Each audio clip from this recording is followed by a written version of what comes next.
Educational Development Unit in Distance Learning. Nous soutenons les équipes enseignantes pour l'enseignement à distance spécifiquement, et on fait de la recherche, et donc notre présentation aujourd'hui fait partie de l'expérimentation sur le bimodal simultané. Juste une définition rapide, on appelle ça aussi high flex, hybride, fusion, liquid. C'est ce dont on veut parler aujourd'hui. C'est un cours synchrone où une partie des étudiants sont à distance, l'autre partie sont en présence physique dans la salle en même temps que le prof. Donc ça, c'est notre définition à nous.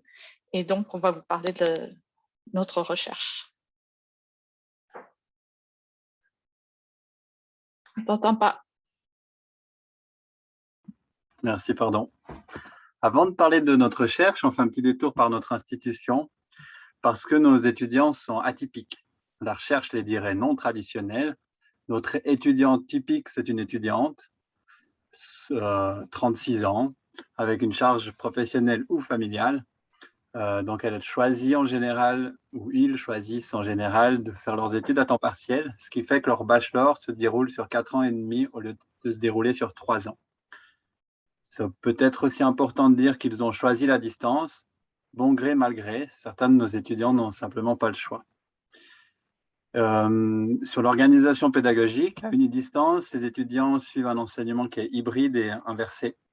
C'est-à-dire qu'ils commencent par recevoir leurs cours, PDF, quiz, vidéo, etc., à la maison via leur modèle, avant de rencontrer les enseignants. Et ces rencontres avec les enseignants se faisaient 5 fois par semestre. C'était des rencontres physiques, en présentiel, où les étudiants pouvaient échanger autour de la machine à café. Mais ça, c'était avant.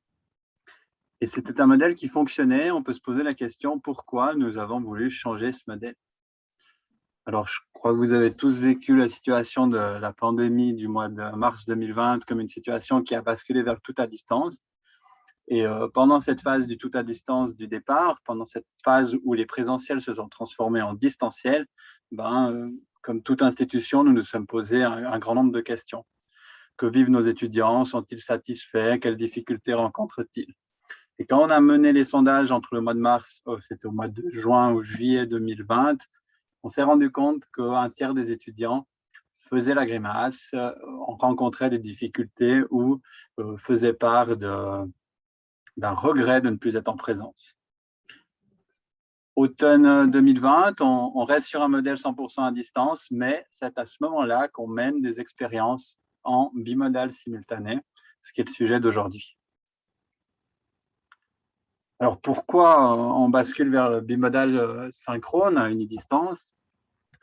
Ce n'est pas vraiment pour une raison de flexibilité. Peut-être que certaines universités ont choisi le bimodal simultané pour proposer de la flexibilité aux étudiants. Pour notre part, les étudiants avaient déjà de la flexibilité. Ce qui a vraiment motivé notre choix de faire cette expérience, c'était de satisfaire un besoin social qui revenait dans les réponses de notre tiers d'étudiants insatisfaits, je le mets entre guillemets, mais aussi chez certains enseignants qui regrettaient de ne plus pouvoir être physiquement en face de la classe, debout et non pas assis face aux écrans. Et c'est pour ça qu'on a mené ces expériences. Donc, comment est-ce qu'on a fait? On a demandé à des volontaires de se présenter. On a eu 5 modules, donc 5 équipes enseignantes qui se sont portées volontaires, qui ont fait l'expérience du bimodal, et à la fin, on a envoyé des sondages aux 152 étudiants qui ont participé à ces cours en bimodal, et en les interrogeant sur leur choix de participation, leur expérience. Et avec les équipes enseignantes, qui étaient moins nombreuses évidemment, on a fait des entretiens semi-directifs. On a discuté avec 6 enseignants sur les 11 qui ont fait du bimodal. Et donc, on a couvert 4 des 5 modules, aussi sur leur expérience, surtout du côté pédagogique et technologique. L'expérience est donc à petite échelle, 28% de répondants seulement. Elle est limitée dans le temps par les décisions de de la fédération qui ont empêché de continuer les expériences et donc une situation quand même particulière. Certaines personnes ne pouvaient pas se déplacer, mais on a quand même eu des leçons utiles pour le futur. Donc, je pense que c'est intéressant d'entendre. Donc voilà, la représentation de comment ça s'est passé, ça dépendait beaucoup des salles. On a essayé différents équipements. On a essayé de garder ça relativement léger et facile à utiliser. Tout est relatif, ça prenait quand même pas mal d'efforts pour apprendre, mais on a le prof, l'assistant en présence dans la salle de classe avec des étudiants. Ils ont des microphones, ils ont une caméra, 2 beamers, un pour le cours pour les étudiants en présence, un pour les représenter, voir les étudiants à distance sur le Zoom, c'est l'image derrière, et les étudiants à distance, donc chacun sur leur ordinateur relié à la classe principale par Zoom. Ça offre des nouvelles possibilités. Par exemple, côté chat, le chat offre de nouvelles façons de s'exprimer. Un enseignant l'a décrit comme ça. Il y a ceux qui n'ont jamais ouvert la bouche qui ont utilisé le chat. Il y a ceux qui alternaient, qui posaient une question et après la posaient dans le chat. Il y a ceux qui donnaient des réponses dans le chat et ceux qui répondaient aux questions des autres dans le chat avec un petit décalage. Il y avait une étudiante ou plutôt plusieurs qui posaient directement des questions à l'assistante en privé. Et en plus de tout ça, il y avait probablement pas mal d'étudiants qui chattaient entre eux en privé. Donc, un espace qui s'est développé de façon où on ne s'attendait pas nécessairement. De nouveaux défis. Les étudiants du côté prof, beaucoup de préparation, c'est compliqué, il faut préparer deux cours, il faut penser aux 2 modalités, avoir les ressources pour que ça marche pour les 2. Aussi, moins de liberté de mouvement, on voulait retrouver la salle en personne, mais on ne peut pas se déplacer trop parce que la caméra ne bouge pas, parce qu'il faut être entendu, que le micro capte. Donc, des contraintes quand même. Et le troisième point important, c'est ce sentiment de perte de contrôle. Dans une classe traditionnelle, on a un peu un espace unique et un temps déterminé avec relativement peu d'ouverture sur l'extérieur. Encore que tout à l'heure, on a parlé de Zalando. On a de plus en plus de Zalando dans la classe, même en briques. Donc en anglais, on dirait self-contained, la classe. Là, tout d'un coup, c'est ouvert. On ne sait pas ce qui se passe à distance. On ne sait pas ce que font les étudiants en présence et à distance. Ils communiquent entre eux. On voit les sourires. On se dit il se passe quelque chose. On ne sait pas où sont ces étudiants à distance. Ils ferment souvent les vidéos, ce qui pose le problème des écrans noirs. Donc, une perte de contrôle, mais en même temps, on s'est aperçu que les étudiants, quand même, ils étaient s'ils prennent la peine de venir, très souvent, ils sont actifs, ils sont présents derrière leur micro, enfin, derrière leur vidéo. Donc, un espace complexe et exigeant, il faut un soutien technologique. Avant, former les équipes, installer le matériel, former les équipes, et pendant les regroupements, au début, offrir un soutien. Ça prend du temps pour préparer ce genre de cours. Une charge cognitive lourde. On a toujours eu des équipes enseignantes, on parle d'équipes enseignantes, on a toujours eu ça dans notre institution, donc c'est bien tombé, mais il faut encore plus dans cet environnement. C'est difficile de manager à 2 un cours, les chats, l'interaction à distance et en présence. Et enfin, ce qu'on recommande à nos équipes, c'est expérimenter. C'est un mode nouveau. Il y a des choses qu'on peut faire qu'on ne pouvait pas faire avant. Il faut en profiter, il faut essayer et réessayer. Il y a des choses qui marcheront, des choses qui ne marcheront pas. On l'a vu avec nos équipes. Donc, n'hésitez pas à expérimenter. On va passer aux résultats, c'est-à-dire à ce que nous ont dit les étudiants et les enseignants, en commençant par le mode de participation préféré. En l'occurrence, là, ce sont les chiffres qui concernent l'ensemble des étudiants. On voit une nette préférence pour la distance. Notons qu'en fonction des cours, il y a entre 8% et 33% d'étudiants qui choisissent la présence.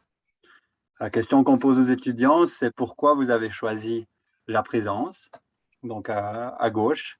On remarque que la plus grande de leur motivation est une motivation sociale, rencontrer les enseignants, rencontrer les étudiants, ou bien une deuxième type de motivation qui est une motivation un peu plus cognitive, pouvoir être vraiment focus, concentré sur ses études, des étudiants qui disent pouvoir mieux apprendre quand ils sont en présence que quand ils sont à la maison. Très intéressant de constater qu'aucun étudiant rapporte un problème technologique qui lui ferait peur de rester à la maison.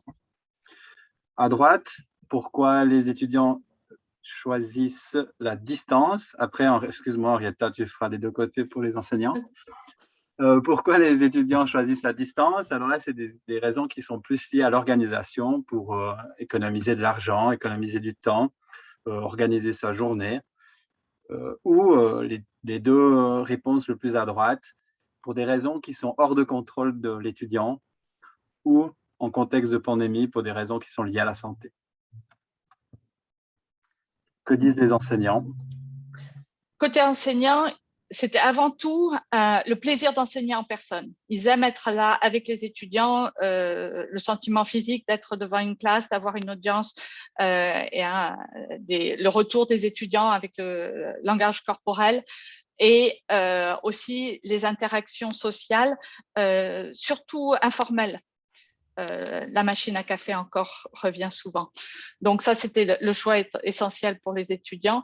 Ils nous disaient pour eux, le bimodal, c'était la meilleure alternative, étant donné la situation sanitaire. Il faut se rappeler que c'était des enseignants qui étaient auto-sélectionnés, donc une partie très spécifique de nos enseignants. C'est pas généralisable du tout. Pour ces enseignants-là, c'était la meilleure solution. Que nous disent les étudiants sur leur expérience? Premièrement, que tous se sentent actifs, 100% des présents et une grande majorité des distants. Ce qui est intéressant, c'est que nos étudiants insistent sur l'importance de l'enseignant pour que les étudiants soient engagés. C'est-à-dire que l'enseignant doit initier l'engagement des étudiants.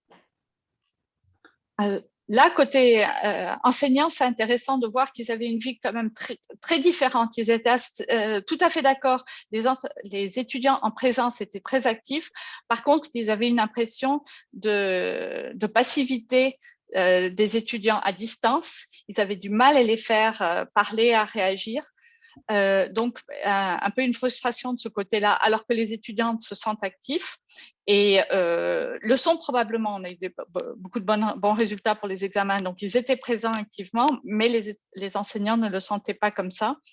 Par contre, ils étaient clairement actifs dès que les activités étaient structurées.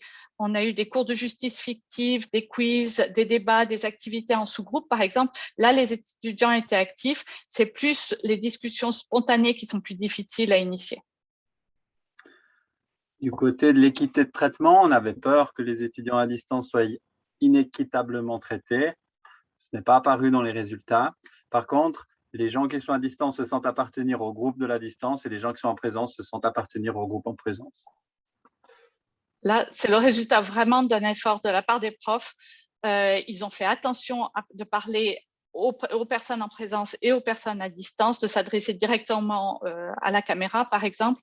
Et les assistants ont fait un gros travail de coordination entre les deux groupes, le groupe à distance et l'enseignant, répondant aux questions ou relayant les questions en fonction de la situation.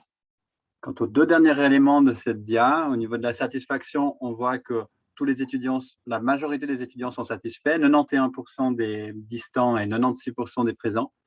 Pourtant, quand on leur pose la question « Qu'est-ce que vous choisiriez la prochaine fois ?» on a 56% des étudiants qui disent « Je choisirais la distance ».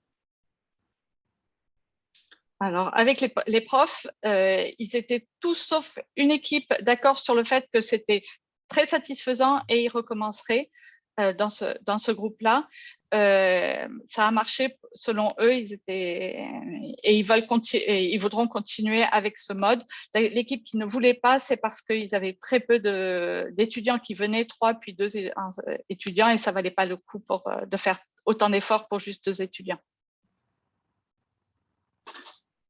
Donc, on arrive à la grande question de notre démarche.